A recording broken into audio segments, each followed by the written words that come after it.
Good morning and welcome to That's My Farm. I'm your guest host, Jim Doblin, and we are near Moscow, Kansas. No Kremlin here, but plenty of cotton and cotton harvesting on the Tom and Evan Lahey farm. We'll talk to Tom and Evan about their family operation, the kind of crops they grow, winter wheat among them, and some water issues that are prevalent out here in western Kansas. Stay tuned, we'll be right back. Closed captioning brought to you by Kansas Soybean Commission. The Soybean Checkoff Progress, powered by Kansas farmers. That's My Farm is brought to you in part by Tallgrass Commodities. Big enough to serve, small enough to care. Good morning, everyone. Welcome to That's My Farm. I'm your guest host, Jim Doblin. We are near Moscow, Kansas, or as the locals say, Moscow, but we're not going to go there. We're on the farm of Tom and Evan Lahey today out in western Kansas, and then they've got quite a variety of crops and a story to tell. Tom, you first. How long has your family been in this area and in this operation? My great-grandfather homesteaded here he started farming here in 1888. Right. And we've been here on the same location since that time. My grandfather and dad farmed here before me, and now my son Evan has kind of taken the reins a little bit, you know, yes, in the day-to-day operation, I would say. Yes. And I have a couple boys that'll hopefully want to, keep it going on. So the tradition is probably going to continue for at least the next couple of generations, huh? Yes. Yeah. That's great. That's great. So Evan, kind of tell us about your crop rotation a little bit. What do you have out here? Well, we have corn, Milo, wheat, and cotton, of course, and we just depending where we're at and what field we're on, is a water issue. If we have enough water to have a corn crop, and if we don't, we'll put cotton there. And then a lot of fields we'll go and rotate corn one year, and then we'll rotate it to cotton the next year to keep the weeds taken care of. Sure. And some fields, like this one's such low water, we rotate this one with wheat and cotton and go back and forth because we just can't water corn. It takes too much water. Right. So we go back and forth. And cotton is a better crop as far as water concerns go anyway, correct? I mean, it takes quite a bit less water. I mean, I think this well here pumps 250 gallons maybe. It's very low gallons, so we have quite a bit of dry land. Okay. We do a lot of dry land farming. It's about half and half. Yeah. Right. Yeah. Right. And the dry land we do a lot in rotation in thirds. We'll summer fallow and wheat and a cotton crop, and we'll rotate that. So we're always trying to summer fallow one so it'll do better, and Right. And I understand there's some cattle also in the picture? There is some cattle. He runs some cattle. How many do you have? A couple hundred head of mama cows. Okay. Yeah. So how has the year been for you as far as crops? Has the drought kind of abated a little bit out here? It's better. It's a lot better. This year's been a lot better. We've got a lot of rain. We haven't harvested a dryland wheat crop since 2010. We've had a 10 to 15 bushel dryland wheat crop. This next season, for 16, we expect to get back to our 35 bushel dryland wheat. All right, Tom and Evan, stay here. We'll be right back, folks, after these words from our sponsors.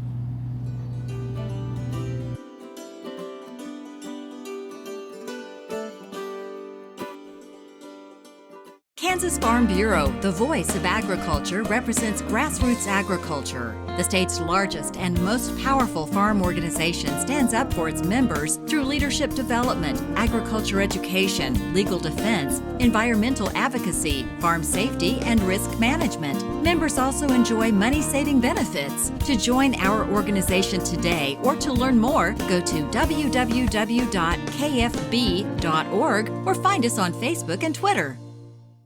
Grain sorghum is one of the most important cereal crops worldwide, and Kansas leads the nation in its production.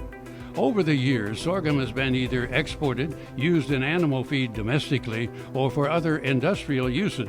Recently, its use in the ethanol market has seen tremendous growth, with 30% of domestic sorghum typically going to ethanol production.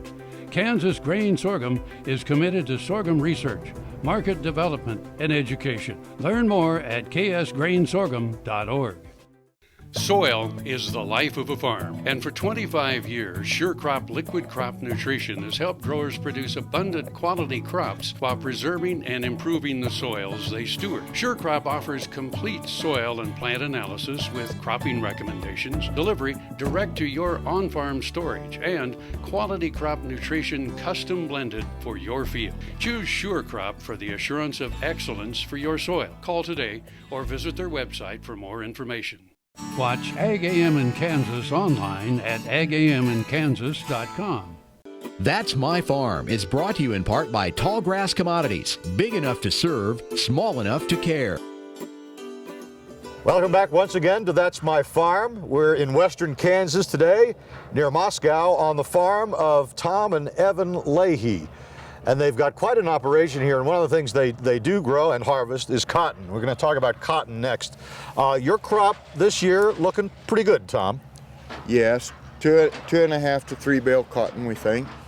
Good. And you gin it like 5 miles away, so you don't have to travel far to the gin.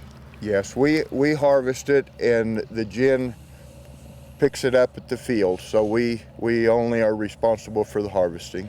Now, you said you got into cotton in the 90s, correct?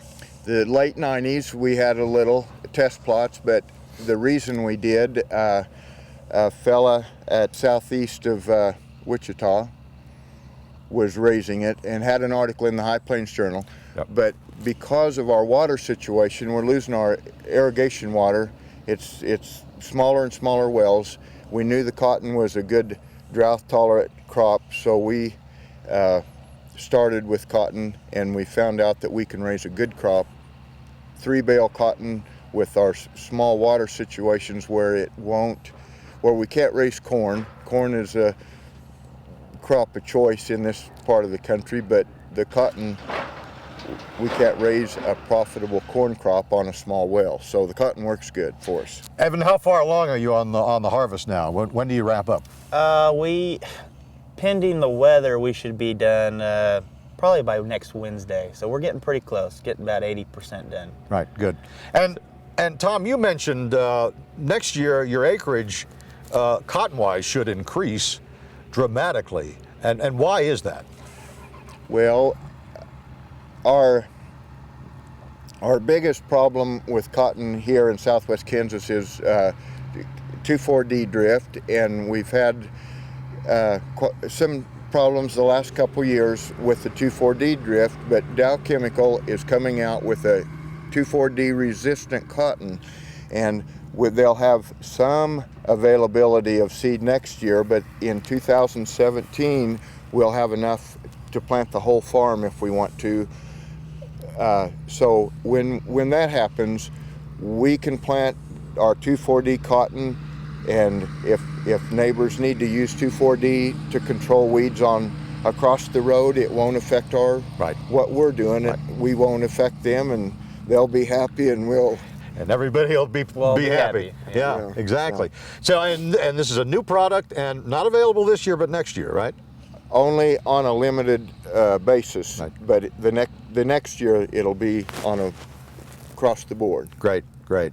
And so cotton operation in the next couple of weeks will be wrapped up here. Yep. And then do you plant anything over this, or you just do you double crop?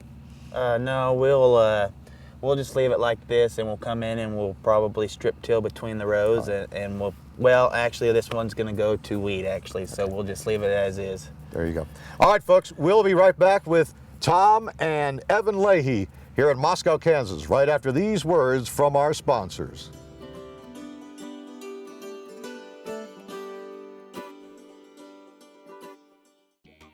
The Kansas Wheat Innovation Center in Manhattan is rediscovering ways to get improved varieties and new genetics in the hands of farmers faster. Grower-led and checkoff-funded research initiatives are bringing about positive change. This grassroots leadership provides a strong voice in Topeka and Washington, D.C. Now is the time to partner with Kansas Wheat in moving wheat forward. Kansas Wheat Commission and Kansas Association of Wheat Growers.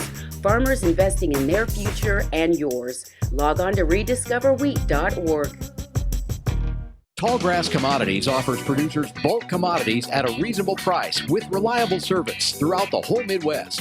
To find out more about Tallgrass Commodities, visit tallgrass.us or call 785-494-8484. That's My Farm is brought to you in part by Tallgrass Commodities, big enough to serve, small enough to care. Welcome back to That's My Farm. I'm your guest host, Jim Doblin, with Evan and Tom Lahey on their operation near Moscow, Kansas. And we're going to talk a little bit about the winter wheat crop out here in western Kansas this year. And either of you guys started off. Maybe Evan, you can tell us, how the crop is progressing so far.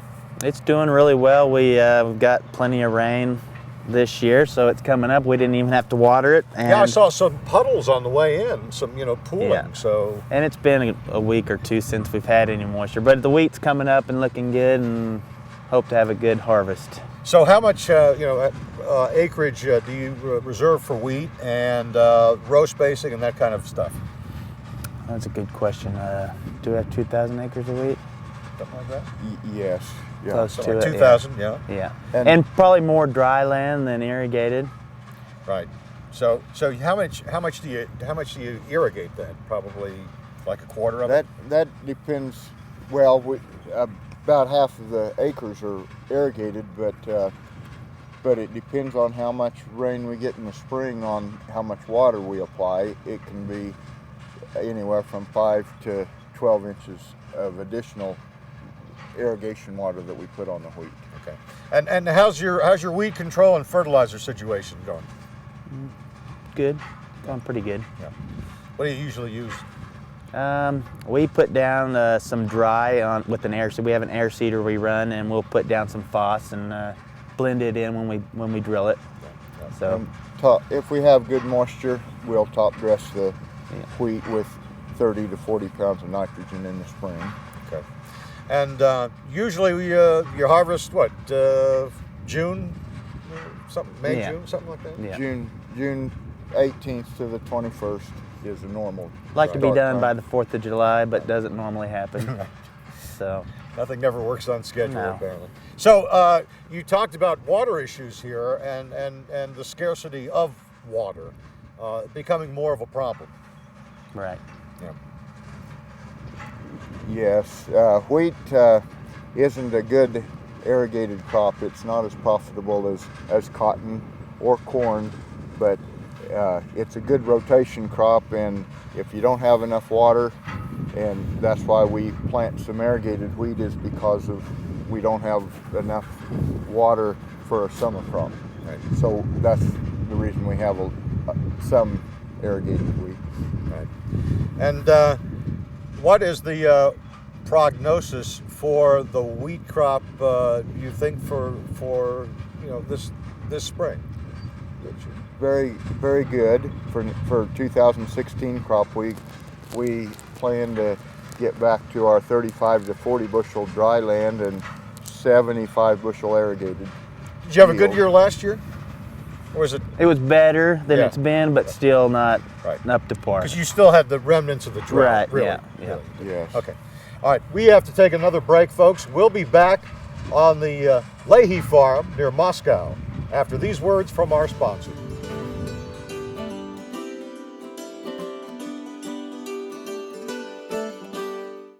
Next time you see a beautiful field of corn, reach out and thank the farmers who work tirelessly to raise corn for livestock feed, renewable fuels, and exports to feed a growing world population. The farmers on the Kansas Corn Commission work for Kansas Corn with grower-funded checkoff dollars that support foreign and domestic market development, research, promotion, and education to expand opportunities for Kansas farmers. To learn more, visit kscorn.com.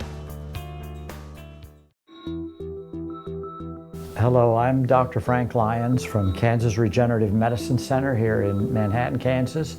Daryl was one of our patients that we did about 7 months ago. I dug trees by hand for years and years and years. In the process, I wore out my rotating cuff. But when I learned about this process, I thought if there's a way to get rid of this pain, then I want to do it. So we did it, and it worked. And I'm not going to go out and dig trees with a shovel anymore, but I can do the things that I want to do now. Well, it's been very gratifying to help people with their painful joints and other entities. And it's been especially gratifying to be able to help people who I know and have worked with and known for many years.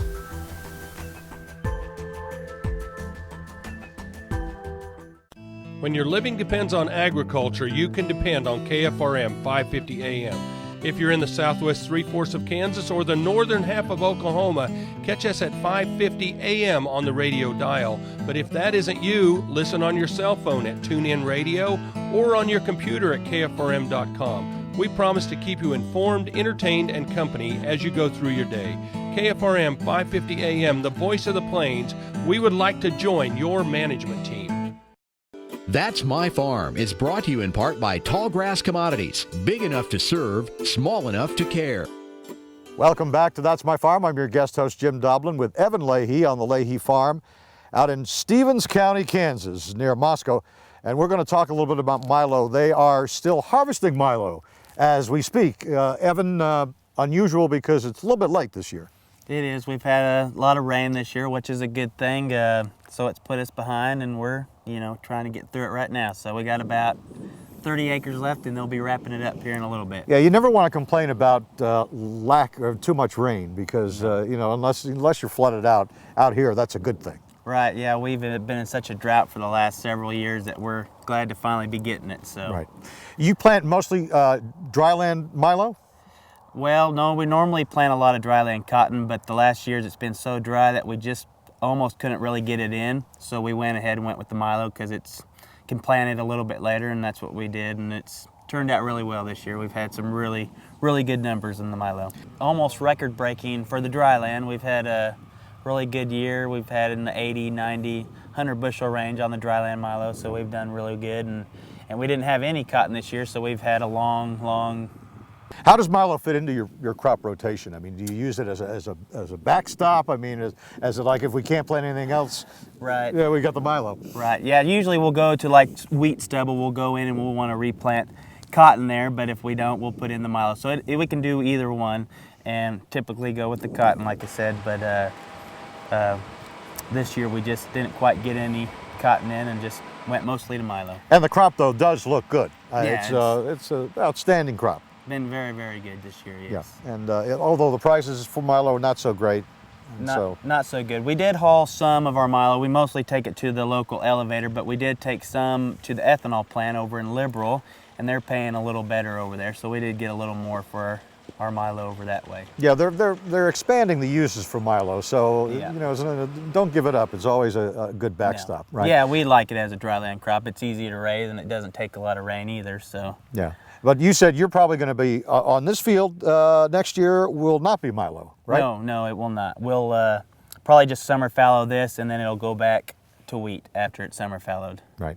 And as far as acreage out here, how much have you devoted to Milo, your crop this year? On the farm? Yeah. I think we're on the dry land. We've got a little over 2,000 acres probably, and then probably another 2,000 acres of irrigated Milo. So we had quite a bit this Lots year. of Milo. Okay, Yeah. Great. Evan, we'll be right back after these words from our sponsors. Stay with us.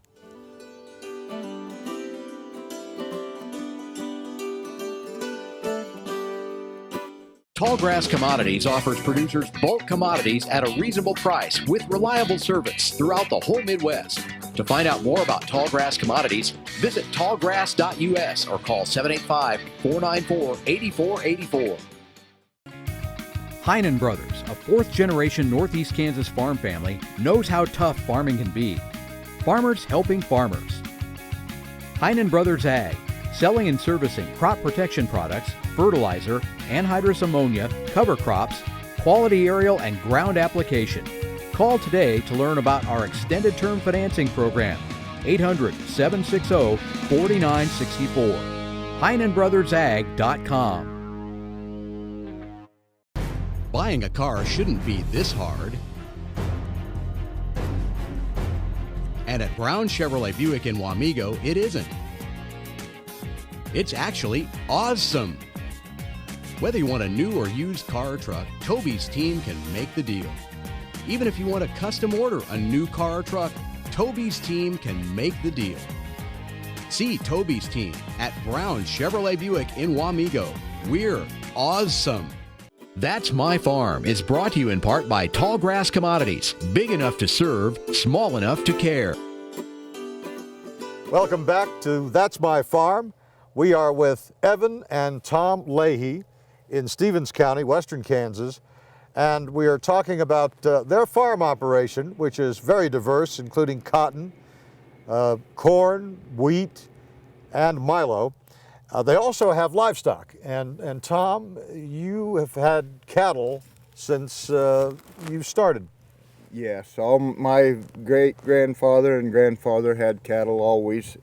In 2011, when the drought hit, we sold cattle, and that was the first time. We haven't had cattle on the farm and ranch forever, but we were able, last year we bought some first calf heifers and calved out several. Cow-calf operation. Cow-calf operation, and they're spring calving, and so we wean in the fall and put the calves on wheat and sell them in March in the spring when they're 800-pound calves. Yeah.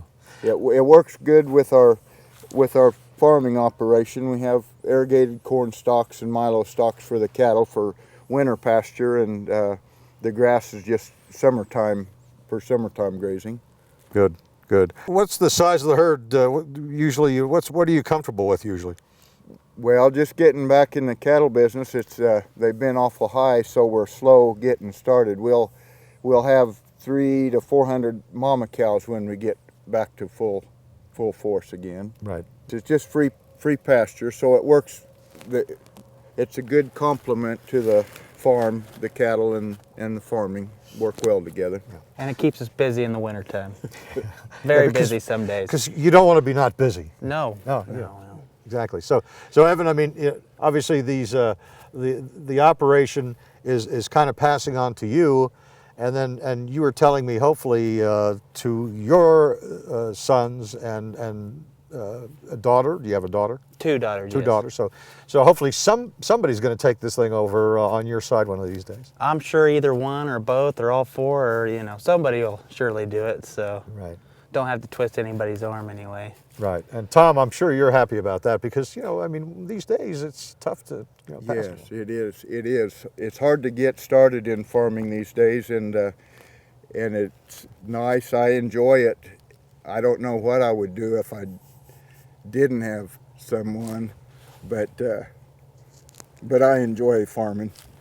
But it's nice to be able to pass it on because it came to me, and it'll get passed on. Yeah, and Evan's going to take care. He's taking care of it now, so that's kind of a done deal, at least for the near term. Yes. So so Evan, what do you see as the kind of the future of this operation? Do you see more cotton? Do you see take me through that a little bit. Everything's going to go about the same as it has been. It's just what we've gotten used to and what we know. But the cotton, for sure, we like the cotton, and it's good crop to raise. So we're going to do that more. But everything will kind of just go on like it has been for the last 120 years or so. And that includes the cattle and the cattle, yeah. That'll give him something to do when he retires. We'll let him go out and check the cows anyway. One of these days. Tom, you feel needed now, don't you? Put out to pasture, right? Along with the cows. Yes. Well, guys, thank you very much for taking the time to talk to us today on That's My Farm. Appreciate Evan it. and Tom Lahey out here near Moscow, Kansas.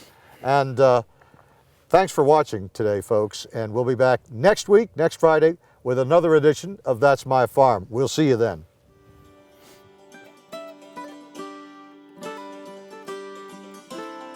Closed captioning brought to you by Kansas Soybean Commission. The Soybean Checkoff Progress, powered by Kansas farmers.